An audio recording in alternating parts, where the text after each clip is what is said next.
જ્યારે જ્યારે સનાતન ધર્મને નષ્ટ કરવો હોય, જ્યારે જ્યારે સનાતન સંસ્કૃતિને નષ્ટ કરવી હોય, જ્યારે જ્યારે આપણા રાષ્ટ્રનો વિકાસ રોકવો હોય, ત્યારે ત્યારે ગૌમાતા પર પ્રહાર કરો.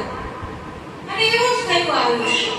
જ્યારે જ્યારે આપણા સનાતન સંસ્કૃતિને નષ્ટ કરવાનો સમય આવ્યો છે, જ્યારે જ્યારે લોકોએ વિચાર કર્યો છે, ત્યારે ત્યારે લોકો સૌથી પહેલા ગૌમાતા પર પ્રહાર કરે છે.